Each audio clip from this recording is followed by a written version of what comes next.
Sup? This is Gregatron. This. This. This.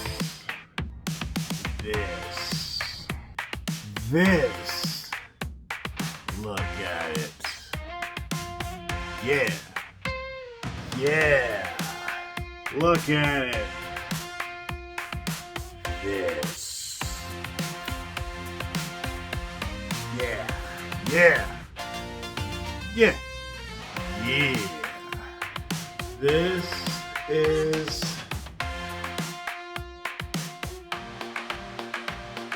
I hope you like my shirt and I hope you're having a good weekend. Yeah. This is my Captain Marvel shirt, aka Ms. Marvel. Speaking of Marvel, today I'm talking about this. These four. Yeah. So I just watched Fantastic Four: First Steps. Good movie. Good movie. This video has 0 spoilers. Alright? And that's going to be in the title. Spoiler free. So don't trip out. I'm not going to say anything you don't already know. What I will say, I really like this movie because it was different.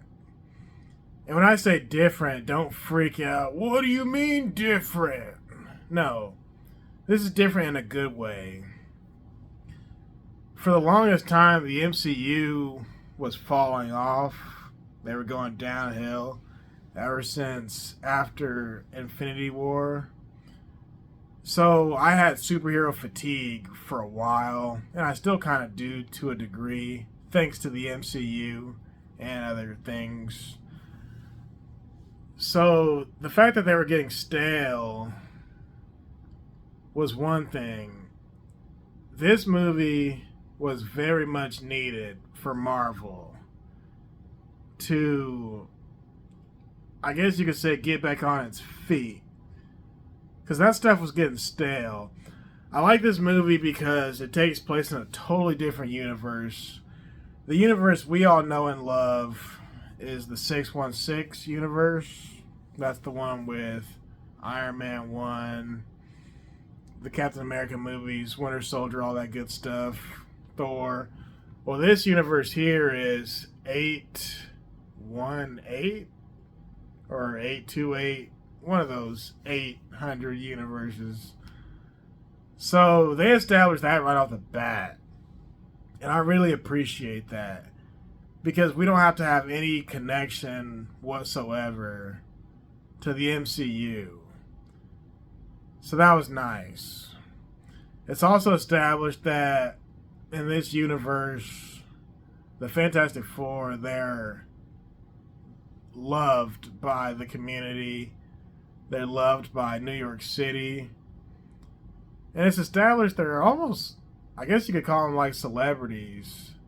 Not like the celebrities who we worship here, like the Kardashians and that stupid stuff. No, these were like noble, honorable people. And they were beloved by pretty much the world in this universe. And that's also great. And you don't really need an origin story. Kind of like Superman. They explain what happened in a nice way to where you don't need the whole origin story. So that was nice. But the whole setup for this movie, as far as the tone, as far as the universe itself, let me talk about the universe for a second. This universe was nice because you can't really tell the time period. It's kind of like Batman the Animated Series, which took place in 1990s, but if you're in that universe, you can't really tell what is the time period. So in this universe, the 818 universe, it's kind of like, let's just call it present day. But the beauty is it might be present day us looking at it, but in their actual universe, you don't really know what is the timeline. You can't tell if it's the past or the present or the future. So that's nice. You don't have to put much thought into it. The technology is different. Some things look old school, but some things look futuristic. The technology, just, I mean, the cars, the people, the way the citizens dress, the way they act. The universe was actually very nice. So I'll give a thumbs up to the universe, the 818. That was nice. The characters, they were cool. Mr. Fantastic, I call him Joel because he's the same actor from, was that The Last of Us? So, did he fit as Reed Richards? They all fit, all four of them all fit in their own way. But the fact that this movie is different, they all found a way to fit into their role. Were they the traditional Fantastic Four who I grew up with in the 90s? Not at all. But that's okay because of the universe difference. So thanks to the universe being totally different, these actors, these characters, they were able to get away with certain things. By certain things, I mean being different from the traditional version that we're used to. But they were still their own Fantastic Four in their own way, individually. Like, you could still clearly tell the Thing was the Thing, Reed was Reed, Susan was Susan, Johnny was Johnny. They took elements from the Fantastic Four that I know and love, and they put it in this. Even if you enjoy the one from the mid-2000s, they even took traits from those characters for this movie. Granted, there's no relation, but as a fan, you can still clearly tell you're watching the Fantastic Four, which that was nice. Now, you already know the plot. You know who the villain is. I'll get into that in a little bit, for a little bit. That's Galactus. Galactus was interesting. Was this the best version of Galactus I've ever seen? No. My favorite Galactus is from Marvel Ultimate Alliance. Great game. But was this Galactus nice? Yes. He was nice. He was a threat. He was menacing. He was a force. One thing I noticed about Galactus, at times it was kind of hard to understand what he was saying. Because it's like the music might be too loud or whatever. Or maybe the excitement behind Galactus, maybe it made it kind of hard for him to be clear on little words. His dialogue was okay. I like his dialogue better in Marvel Ultimate Alliance. When he's like, insignificant creatures, you dare challenge the might of Galactus. He had some lines close to that, but not quite like that. And I don't want to use the words he uses in the movie because I don't want to spoil anything. But just know Galactus was a good adversary. Very good. And we all know Galactus. We know what he's capable of. I just like how the heroes had to think and how they had to work together. Let's just put it that way. Think and work together. And I was about to say something else, but I won't. Because again, I'm not spoiling anything. But just know this was a really nice movie. I like how should I put it? I like the dynamic. That's the word. I like the dynamic between Johnny Storm and the Silver Surfer. That was interesting. As far as the dynamic between the four heroes, it was cool.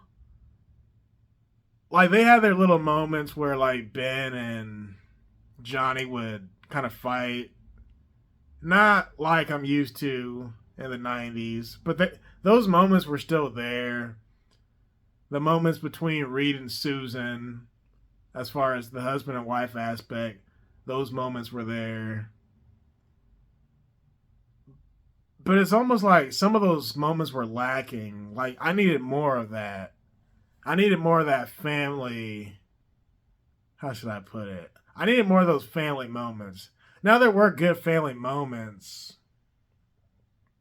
But at times, some of the characters felt a little bit dry. Just a little bit. Now, the thing, he should be dry because he's made of rock. No, I'm kidding. But it's okay for them to be a little off because, again, it's a different universe. That's why I give them some grace when it comes to their character. As long as we know these people can act, as long as we know they're doing a decent job of representing the four characters who we know and love, that's really all that matters. They can be different because the universe is different and everybody around them is different. That's why I really like this movie. Was it better than Superman? Probably not. But was it nice? Yes. Was it needed? Yes. Is it a good direction to go to? Sure. I guess they're supposed to be in the next Avengers movie, Avengers Doomsday. But I don't even want them in that. Like, I'm tired of crossovers. I just wish Marvel would now make movies like this. Good, solid, decent, quality, standalone movies. We need that. Like, I don't care if they make any more Avengers movies. That's how sick I am of the Avengers. And I love Infinity War, by the way. But I hope Marvel goes in this direction instead of crossing over all the time. I hope they just make good standalone films like this. Like, was this the best movie ever? Absolutely not. But was it nice? Was it a nice change of pace? Absolutely.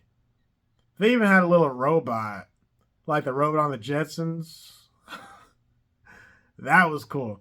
The robot was kind of like a R2D2. Yeah, stuff like that. Like, it was cool.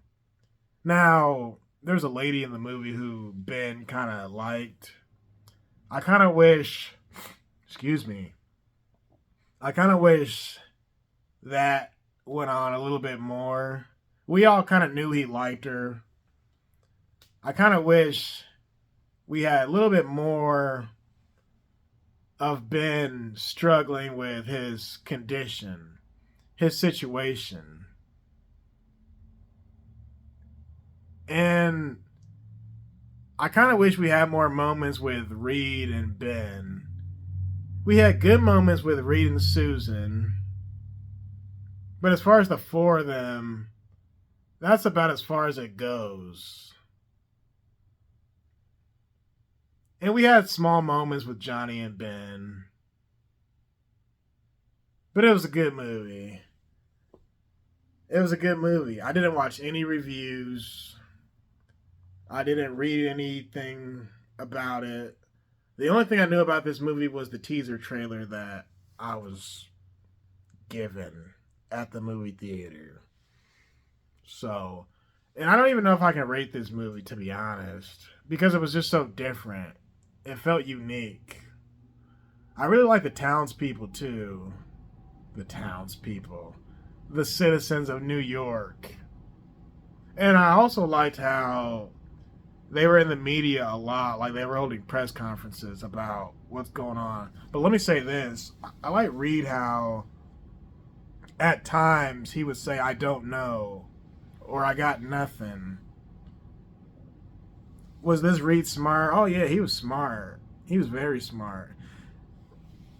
His voice was kind of strange to me. But again, I'll give him some grace because it's a different Reed. But I like how he was uncertain when it came to certain things.